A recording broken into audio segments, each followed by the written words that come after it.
A few lessons ago, we took a look at Acts chapter 22 and 23, and we saw Paul in Jerusalem at the end of his third missionary journey. He was there to give money that he'd collected on his journey to the poor people who were in Jerusalem. While he was in Jerusalem, he visited the temple, the place where the Jews go to worship God. And while he was there, the people recognized who he was, a follower of Jesus, and they caused a riot.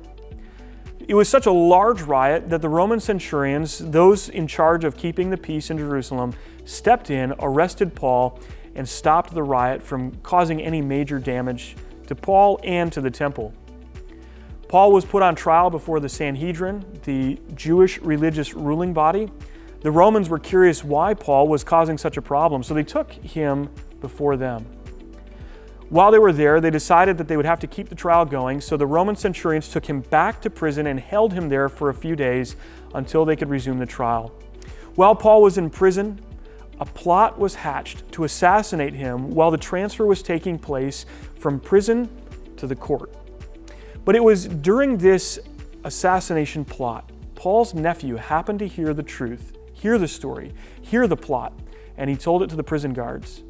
The guards then took Paul, transferred him out of the prison, and sent him to Caesarea on the coast of the Mediterranean Sea, where the Roman governor, Felix, was living, and they brought him there so that Felix could decide what to do with this prisoner, Paul. It's here where we pick up our story in Acts chapter 24, where Paul preaches in all circumstances.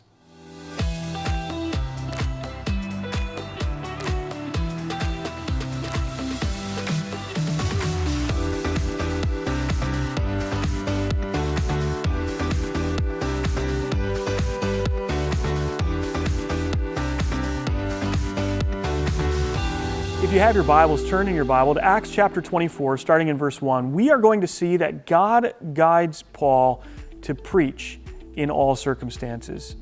Paul is now before Felix, on trial in Caesarea. We read 5 days later, the high priest Ananias went down to Caesarea with some of the elders and a lawyer named Tertullus, and they brought their charges against Paul before the governor. When Paul was called in, Tertullus presented his case before Felix. "We have enjoyed a long period of peace under you, and your foresight has brought about reforms in this nation. Everywhere and in every way, most excellent Felix, we acknowledge this with profound gratitude. But in order not to delay you or to weary you any further, I would request that you would be kind enough to hear us briefly." Verse 5, "We have found this man to be a troublemaker, stirring up riots among the Jews all over the world. He is a ringleader of the Nazarene sect, and he even tried to desecrate the temple, so we seized him. By examining him yourself, you will be able to learn the truth about all these charges we are bringing against him." The other Jews joined in the accusation, asserting that there are things that were true. When the governor motioned for him to speak, Paul replied, "I know that for a number of years you have been judge over this nation, so I gladly make my defense."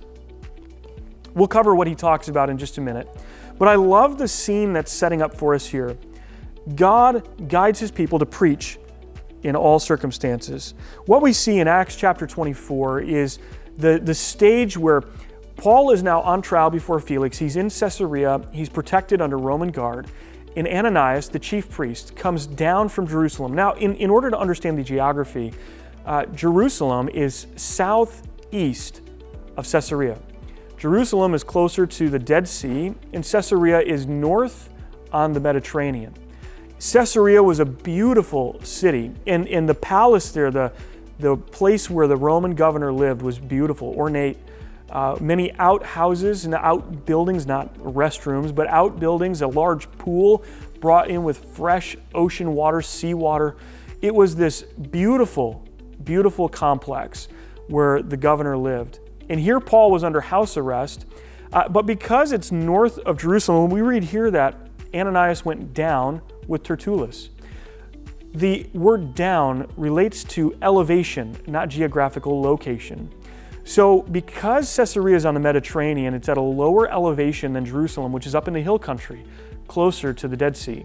So when we read he went down, we see that Ananias, the high priest, and Tertullus, a lawyer paid by the high priest to come and argue the case, went down to Caesarea. They went down the hill country into the plains where they met with the governor Felix and argued their case about Paul. I love too what's mentioned here in verse 2 where Tertullus begins to argue, and in his arguing he just heaps praise on the governor. He talks about how great he is and how wonderful he is. He is so effusive with praise, it's almost sickening. And then in verse 3, in order not to weary you further, let me bring the charges. And in verse 5, they accuse Paul of being a troublemaker, stirring up riots, not just in Jerusalem, but all over the world. My guess is they were talking about the riot that happened in Ephesus. We see that he was the ringleader, right? The ringleader of the Nazarene sect. And he even tried to desecrate the temple. It's incredible here the types of charges that were brought against Paul. Most of them moderately true, but not really. The fact that he's a troublemaker, which isn't true, and he stirred up riots. The only reason he stirred up riots was because people disagreed with what he was teaching. We also see that he was the ringleader of the Nazarene sect, which again is not true, and that he tried to desecrate the temple, which is not true. Which leads us then to the governor's response. He says, you know what? I appreciate you sharing this. I want to hear from Paul himself. So Paul replied. In verse 12, he responded, my accusers did not find me arguing with anybody at the temple or stirring up a crowd in the synagogues or anywhere else in the city. And they cannot prove to you the charges they are now making against me. Verse 14, and this is the opportunity Paul has, and he's taking it. He's taking the opportunity to preach the gospel wherever he is. Verse 14, I admit that I worship the God of our ancestors as a follower of the way, which they call a sect. I believe everything that is in accordance with the law and that is written in the prophets.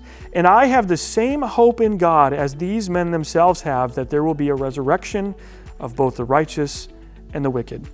So I strive always to keep my conscience clear before God and man. I love Paul's response. You see, Paul was captured. There was an assassination plot, false charges brought against him, and now he stands before the governor of the entire area of Judea, appointed himself by the Roman emperor. And there Felix stands by Paul with the accusers, and Paul responds to him, you know what? These accusers are wrong except for one thing. I believe in the God of our ancestors.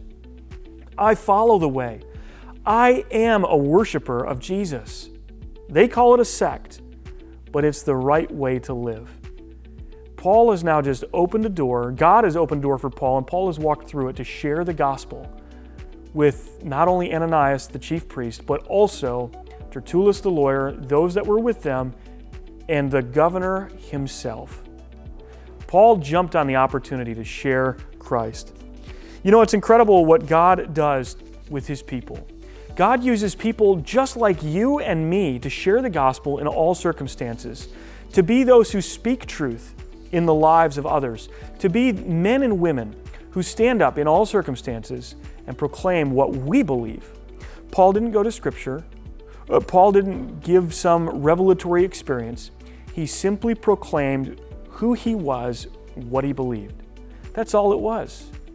You know, I think sometimes we think that we have to share the gospel and it has to be some ornate and intricate explanation. But in reality, all Paul did was say, this is who I am, this is what I believe, and this is what I value. I love Paul's explanation here, that he follows God and he believed in Jesus, preaching in all circumstances. God guided Paul to preach in any context, in any situation. But we also see that God guides his servant to go where he wishes. Acts 25. After the trial with Felix, we read in later verses of chapter 24 that Paul had the opportunity to speak to Felix and his wife Drusilla even more.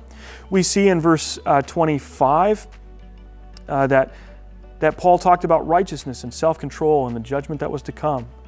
And in verse 26 of chapter 24, we see that Paul was held in prison by Felix because Felix wanted a bribe. He wanted some money out of it. Give me something out of the deal.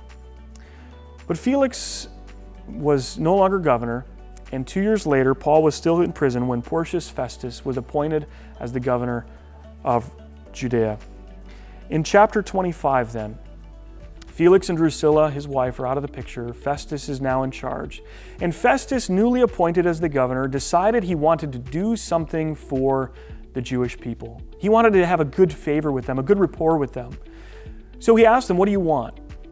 And they said, we want Paul. So they said, I will send Paul. And he said, I will send Paul back to Jerusalem. I will hold trial in Jerusalem so that you can charge Paul there. We can hold court there.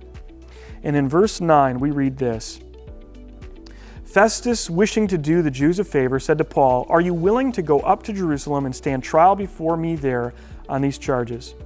Paul answered, I am now standing before Caesar's court, where I ought to be tried. I have not done anything wrong to the Jews, as you yourself know very well. If, however, I am guilty of doing anything deserving death, I do not refuse to die. But if the charges brought against me by these Jews are not true, no one has the right to hand me over to them. I appeal to Caesar. In verse 12, after Festus had conferred with his council, he declared, you have appealed to Caesar you will go.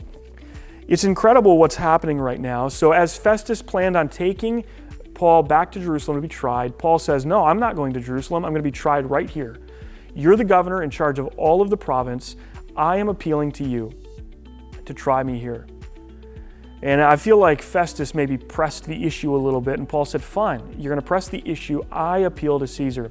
Now we know in that time that Roman citizens had the right to appeal to Caesar and be tried in Caesar's court. It was the highest court that one could go to, like the Supreme Court. They could be tried before Caesar, and if they were found innocent, they would be set free. And no other court then could try them of that same charge. So in this moment, Paul said, I don't want to be charged. I don't want to be on trial before you if you're going to try to send me to the Jews. I want to be on trial before Caesar. It's my right as a Roman citizen. And Festus had no other choice than to say, okay, I'm going to send you to Caesar. What I find so fascinating about this, and we'll actually see a connection here with the next few verses in a minute, that Paul had the opportunity to preach to Felix and his wife Drusilla, and now to Festus and those who were in his court. And now Paul has an opportunity by appealing to Caesar to go to Rome. You know, up to this point, Paul had been kept from going to Rome. If you read the first part of Romans in chapter 1, that Paul laments the fact to the Roman people that he hasn't had a chance to visit them yet. He's been wanting to, but has been kept from doing so until now. And I love what Paul says there in the book of Romans, that he wants to meet with them, and he wants to share Christ with them and to love them and to share the blessings that God has blessed him with. But we see now that Paul, by God's providence, has an opportunity to go to Rome to preach the gospel even there, because God sends his servants where he wishes. I think it's important for us as believers in Jesus to recognize that God is in control. God's providence, God's sovereignty, we need to grasp those terms and recognize that God is ultimately sovereign of all the nations. He's sovereign over you and me.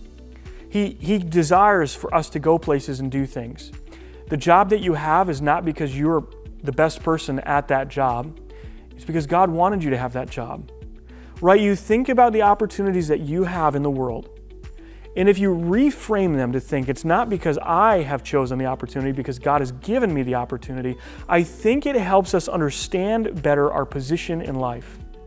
No longer do we find the need to complain about our work, because God has placed us where He's placed us in order that we can minister to the people there. No longer do we complain about our situation in life. God has placed us where He wants us to be. Paul was no different. On trial and imprisoned illegally or unjustly, if you will. Not only that, but it was attempted to assassinate him, and now Festus wanted to move him to Jerusalem. And Paul says, no, I want to go to Caesar. And so now Paul has an opportunity to proclaim the gospel even in Rome. But let's move on to chapter 26. After Paul appeals to Caesar, or to Festus to appeal to Caesar, we see that Festus now bides his time in order to get him on a ship and send him to Rome. But what we see, what's really interesting here in chapter 26, is that Paul has an opportunity now even to proclaim the gospel to others. And we see that God controls his servants' circumstances. In the beginning of chapter 26, Agrippa came. And Agrippa was the governor or the king in charge of Jerusalem and the outskirts. The Roman governor, Felix or Festus, was in charge of all of the region. And here Agrippa was King Herod's great-grandson. He was the brother of Drusilla, Felix's wife from chapter 24. And he's the brother of Bernice, who travels with him now to visit Paul in Caesarea. And while Agrippa and while Bernice were there with Festus, they visited with Paul and they learned about Paul and they talked about the gospel. But what is so interesting in chapter 26, starting in verse 27, Paul challenges Agrippa. King Agrippa, do you believe the prophets? I know you do. And he's asking this because Agrippa was Jewish. Of course he knew the prophets. Of course he understood. He grew up in that way of life and that understanding of the Hebrew Bible. In verse 28, then Agrippa said to Paul, do you think that in such a short time you can persuade me to become a Christian? Verse 29, Paul replied, short time or long time, I pray to God that not only you, but all who are listening to me today may become what I am, except for these chains. I love what Paul's saying here. Agrippa, I know you know the prophets. I know you know what they say about the Messiah that's to come. And Agrippa, recognizing what Paul's trying to do, says, Are you trying to convert me now in such a short amount of time? Paul says, it doesn't matter the time. I pray before God that you and all who hear me today will become as I am, a believer in the way, a follower of Jesus. Except for these chains, I don't want you to have these chains. In verse 30, the king rose and with him the governor and Bernice. So Agrippa, Festus, and Bernice, and those sitting with them. In verse 31, after they left the room, they began saying to one another, this man is not doing anything that deserves death or imprisonment. In verse 32, and I think this verse is incredible in the whole narrative we've been looking at. Agrippa said to Festus, this man could have been set free if he had not appealed to Caesar. We find ourselves in many situations in life where we struggle with why God has us where we are. I think it's interesting, after the fact we read, Agrippa, Festus, Bernice, and those around them realized that Paul was innocent. And he could have been set free. He didn't have to go to trial before the Jewish people, the Sanhedrin. He didn't have to go to trial before the chief priest Ananias and Tertullus' lawyer. Instead, he could have been set free. But God positioned Paul in such a place to appeal to Caesar, to go to Rome, to preach the gospel, and to be a light in that dark place. I love the fact that God led Paul in his missionary journeys all through his life in the situation he wanted him so that he could proclaim the truth about Jesus to anyone who would listen. You and I'm sure, have similar opportunities because God controls his servant's circumstances. God sends people where he wants them to go. And God opens doors for people to proclaim the gospel, the testimony of what Jesus has done. He's given you and me that opportunity. The question is, do we take it? Do we trust that God is in control? Do we trust his sovereign hand? And do we follow along after him? Because he is God and we are not. I think it's a question worth asking ourselves. Ask yourself, why does God have me where he is? Who is it I need to share Christ with? Why does God have me where he is? Who is it that I need to pray for and encourage? Why am I here? Ask God, ask yourself, and I'm sure that you'll find an answer.